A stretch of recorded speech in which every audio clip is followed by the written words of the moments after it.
Top of the morning, Dan and Amy. There's been problems with the way that we approach adoption in this country, that there haven't been problems with adoption agencies. There haven't been problems with our foster homes around the country. Certainly there have been.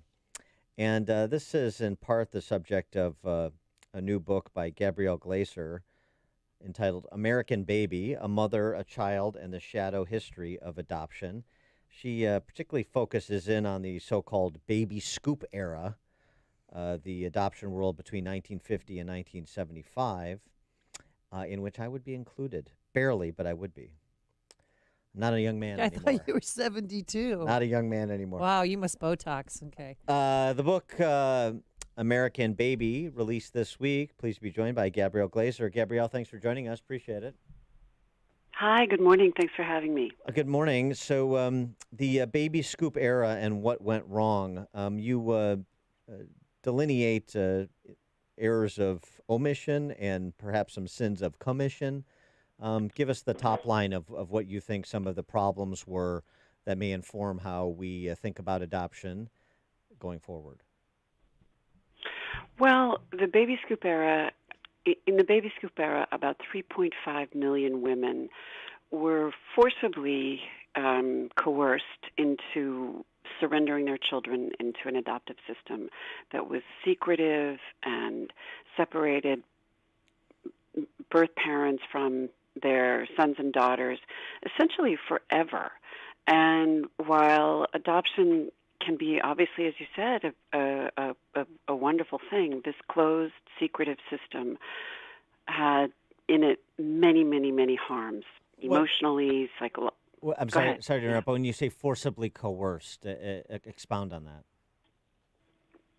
Women in many states, if you can believe this, it was a crime to have premarital sex. And in order, society didn't allow these women to keep their children. It was before single motherhood was accepted. So they were forced, first of all, by their parents, by their religious communities, and mostly also by the state. In many places, including the one I write about, this young woman named Margaret Earl, it was a crime to have premarital sex in New York State until 1971. And while Margaret very, very much wanted to keep her baby, she was not allowed to. She had to surrender her parental rights under the threat of going to juvie. Oh my God. So they threatened them with jail? Oh, yeah. To give up their babies? I know. Exactly. And I heard from several women, spoke to several women to whom this happened, including one woman who was refused to sign away her rights and was actually kept in a maternity home for 6 months beyond having given birth to her baby. Imagine the trauma of that. Oh. She's around all these other young pregnant girls and was trying desperately to try to keep her son, and to no avail. She was stripped of her rights and basically put in a suburban jail. Well, Gabrielle, were any of these moms reunited with their children later on in life? I mean, I'm sure some, would fight like heck to see their kids. Exactly. In the story that I write about, Margaret Earl Katz, who went on to marry her son's birth father and have 3 more children, she did reunite with her son, no thanks to any laws. He took a DNA test that ultimately led him to his mother through a series of absolutely small miracles. He connected with a distant cousin who happened to be a genealogist who was able to turn her up in 3 weeks' time. And they met 3 months before he died of some of the very illnesses about which she had tried to warn him his whole life. And the adoption agency had never passed on the messages.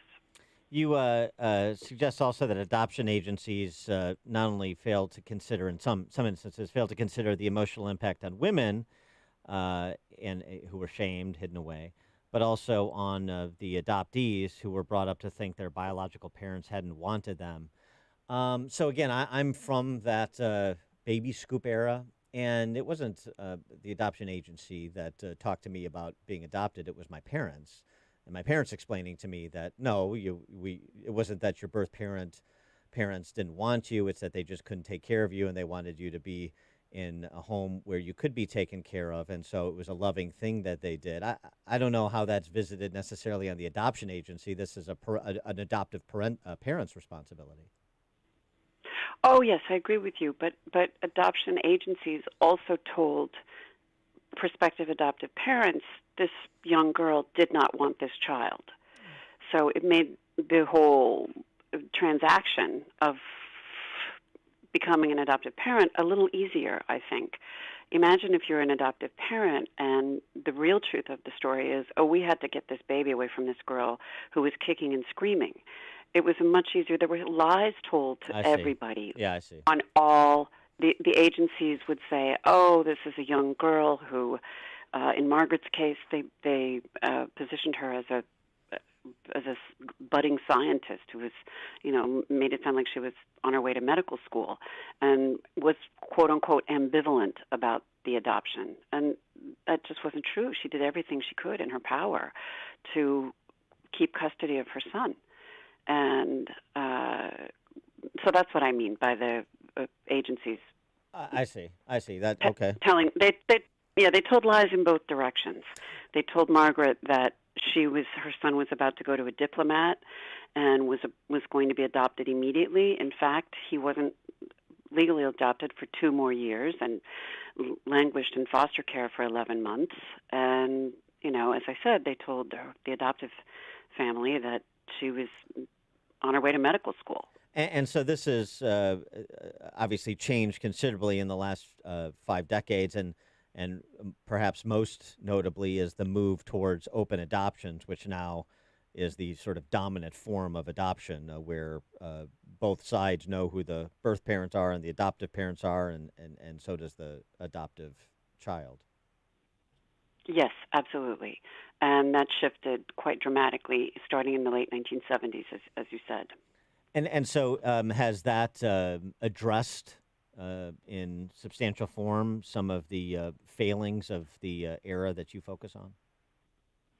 Yes, I believe it has, but for the adoptee, there's always a sense, or I shouldn't say always, I don't know how you feel, but often there is a sense of when you hear that wonderful story, and it sounds as if your parents were extremely evolved to say your parents couldn't take care of you, and we are, and it was a loving thing for them to do. That's a very different narrative than hearing, well, your parents didn't want you, but we did. We chose you.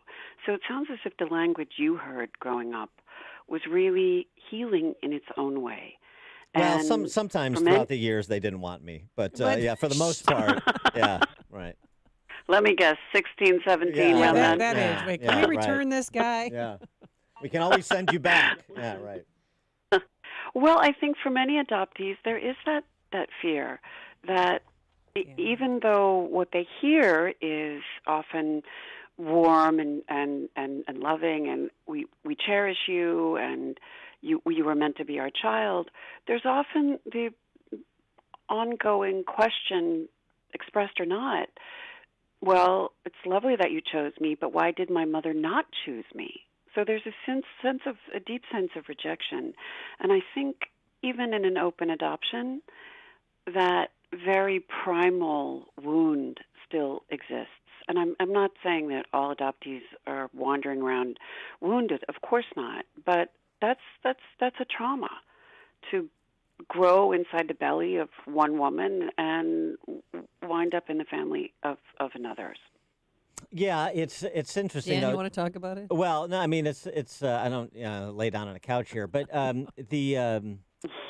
don't. He's very open with his emotions. I don't Gabrielle. disagree with that, but the flip side is to say, I mean, I think adoption is something that should be promoted, not obviously coerced, but promoted, because some people are not in a position to care for the child, and there's so many families where you can have a better outcome for the child, and we want to be child-focused when we're thinking about children. It's sort of self-evident, but it doesn't always seem like it is. And so, yes, that this is perhaps not as ideal as every child being brought into this world in a loving, stable family situation. But I mean, on balance, that's what you want for that's the outcome you want for every child, and sometimes it's going to be in an adoptive situation as opposed to a biological situation. Oh, no question. I completely agree with you. If a parent is unable or unwilling to raise her child, his or her child, of course, adoption is should be an option. And as you said, the openness with which we now conduct adoptions is a far cry from the secretive lies that were promulgated in the 1950s and 60s. And, obviously if you've got a parent with a substance use disorder or an abusive parent, that's a terrible situation for a child. It's interesting, too. I mean, because people ask me about this when they find out I'm adopted. Well, do you know who your birth parents are? And I say no, and the open adoption thing is fine by me. People choose their own course, and they want to meet their birth parents. That's all well and good. I have no opposition to open adoptions or anything like that. But it's just, it's also, you have to consider the other perspective, too, which is my perspective to say, I was adopted when I was 3 days old. My parents are the people who sacrificed for me and raised me. And that's just sort of how I look at it. There's no trauma there. It was a good situation. I was fortunate. And so I just leave it there. If I find out my birth father was Warren Buffett, I may be a little upset because I'd like that inheritance. But but otherwise, it's not that I don't care. I appreciate what my birth parents did or my birth mom did. I don't really know the situation. But it's not something I think about, obsess about, worry about. I just say, as I said, my parents are the people who raised me from 3 days old to present. And it sounds like you are, grew up in a loving home, and you're very, very fortunate to have had that happen, to have been adopted at the age of 3 days. Many of these children in the baby scoop era were kicking around in foster care, being observed. They were the subjects of really sinister pseudoscientific experiments that the U.S. government paid for, and they were specifically kept some were kept for 1 year, 2 years, so they could be observed and experimented upon. And that's another big finding of American Baby, that we don't really want to think about that. We don't want to think about 10-minute-old babies being subjects of pain experiments, but they were. Yeah, no, and that's all in the book, right? And frankly, we don't really want to think that much about the foster care system today, which is problematic in all kinds of different ways. Absolutely. I couldn't agree with you more. Yeah. Well, you know what, Dan? If you did Ancestry.com, you might have a cousin or a half-brother or sister out there that would come and find you. Well, is that why you don't want to do that? Assumes they would want to find me. We're assuming a lot of things not in evidence. Gabrielle Glaser. Yeah. That's true. A lot of people are finding their birth parents by, there's a DNA match out there. Yeah, I know. I'll wait for Maury Povich to turn to, reuniting families or something. Back in I'll do 2 and 2. Reality show on it. Gabrielle Glaser, journalist, New York Times bestselling author of American Baby, A Mother, a Child, and the Shadow History of Adoption, which released this week. Gabrielle Glaser, thanks so much for joining us. Good luck with the book. Thank you so much. I appreciate your having me. Yeah, we appreciate your time. Thank you. And she joined us on our turnkey.pro answer line. Talking about it. Dan and Amy are talking about it. It's Chicago's Morning Answer on AM 560. The Answer. The IRS doesn't mess around. If they want your money, they'll take it. They can take your paycheck and bank accounts too, even threaten your home or business. Don't take on the IRS alone. If you owe back taxes, the smartest thing you can do is call Optima Tax Relief. The experts at Optima specialize in a powerful IRS tax assistance program called the Fresh Start Initiative. And their clients that qualify are saving thousands, even tens of thousands. One call starts the process to stop the demand letters, stop aggressive collection actions, and stop the IRS from targeting you.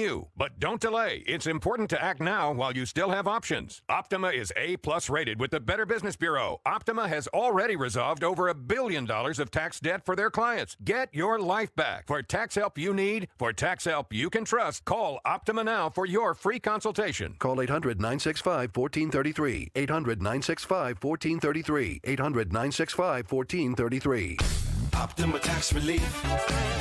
Some restrictions apply. For complete details.